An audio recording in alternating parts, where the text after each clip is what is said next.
You are living on a daily basis as if you are forever. The fundamental awareness that this is mortal, if you come to terms with that one thing, there would be no insecurity because there's nothing to gain, nothing to lose in this life. You came with nothing. Whatever the hell is happening, you're on the profit side.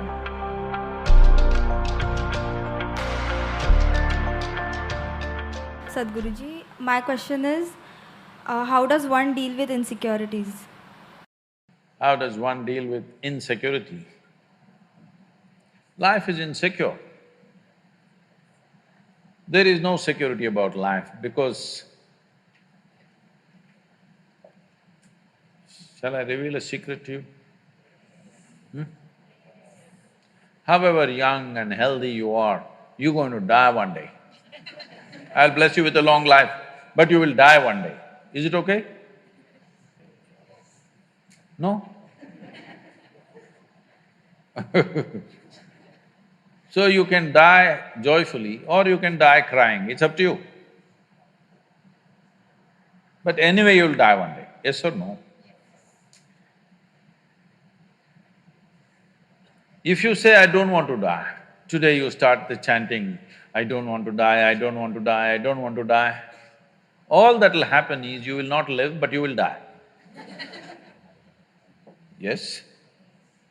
The fear, I don't want to die, will make you not live, but it will not make you not die. Anyway, you will die.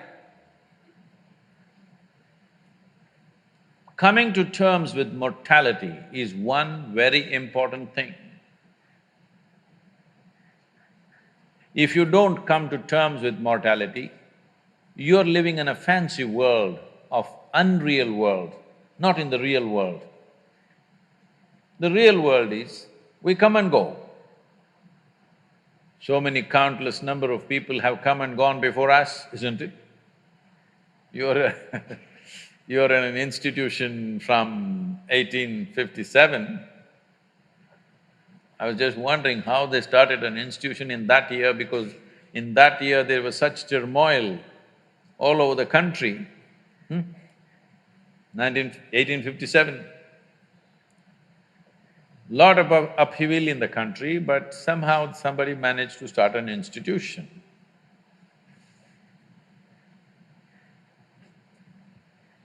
The soil that you're walking upon, we don't know how many people are buried. Yes or no? All these countless people, number of people who walk this planet before you and me, where are they? They're all topsoil. Yes or no? This will also become topsoil one day, unless your friends choose to bury you real deep, fearing you may rise from the dead.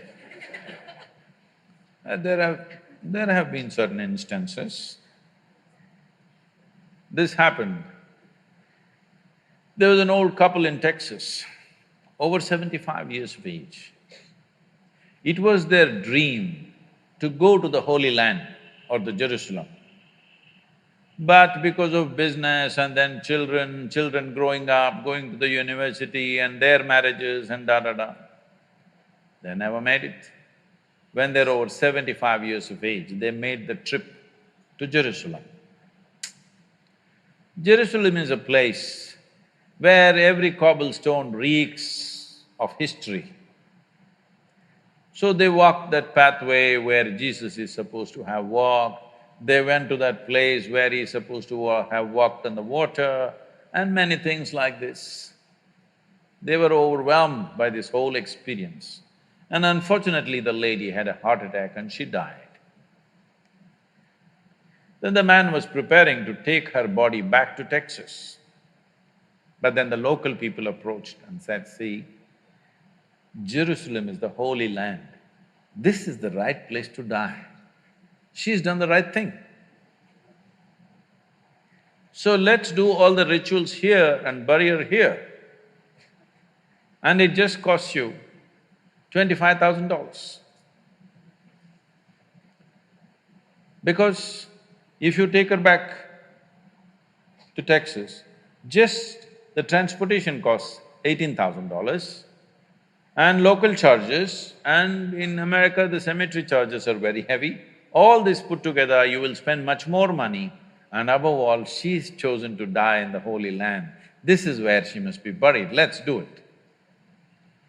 The man said, no, I'm taking her back to Texas. They said, see, you're very distressed because of your wife's death. You're not able to think straight, we can understand. So we will give you a super discount, $15,000. This is a haggling place, you know. Let's do it. The man thought about it and he said, no, I will take her back to Texas. Then they said, see, it doesn't make sense. I can see you're very distressed. You lost your wife of 45 years, so obviously you're very, very distressed, you're not thinking straight at all. We can understand this just because of that. You are an American and you are from Texas, so we give you an absolute super discount, $10,000. Let's do it. Come on, let's do it, let's do it.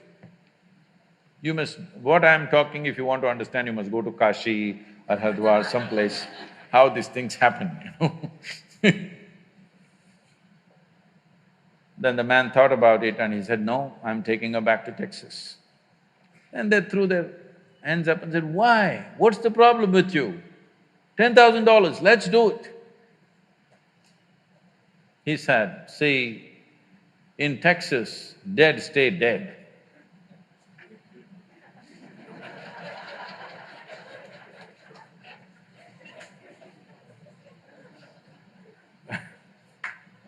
So, if you come to terms with your mortality, security, insecurity, all these things will go. You are living on a daily basis as if you are forever. The fundamental awareness that this is mortal, this is here only for a limited amount of time. If this was a normal conscious thing for you, you would put your life to best use, for sure. And if you come to terms with that one thing, there would be no insecurity because there's nothing to gain, nothing to lose in this life. You came with nothing. Whatever the hell is happening, you're on the profit side. Yes or no? Huh? Isn't it so? Did you come with investment? No.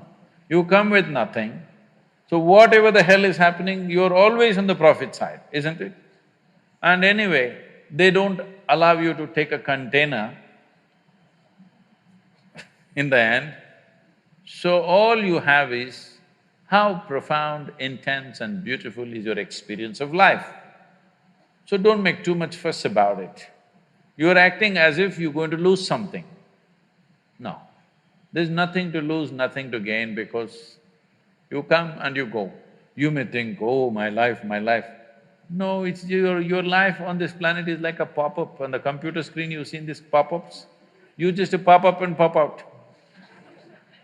In the meantime, will you rise and shine is the only question, all right? So if anyway you shine, sometimes you may be seen by people, sometimes you may not be seen by people. The important is you are shining within yourself and that's all that matters. If people have eyes, they will see it, if they have no eyes, they won't see it, that's their problem. But you are living an intense and profound life, that's all that matters here. If you understand this and if you bring this into your life, insecurity will not happen because security can happen only in death. Yes or no? People keep asking me, coming to me and asking me, Sadhguru, please bless us, nothing should happen to us. I say, hey, what kind of blessing is this? My blessing is let everything happen to you. Everything that's life must happen to you. Have you come here to avoid life or have you come here to experience life? Please, you must make a decision right now. Have you come here to avoid life or to experience life? Experience life. All the different dimensions of what this life holds must happen to you, isn't it so? If you come to avoid life, there's an ocean right here. You can jump into the ocean. See, if you want to avoid life, you must die. It's a more efficient way of doing things, isn't it? You're alive and you try to avoid life, it'll become miserable. If you feel insecure, that's what you will do. You will try to avoid life. When you're alive and try to avoid life, it'll cause immense misery. When you're alive, you live. When you die, don't get up from the dead.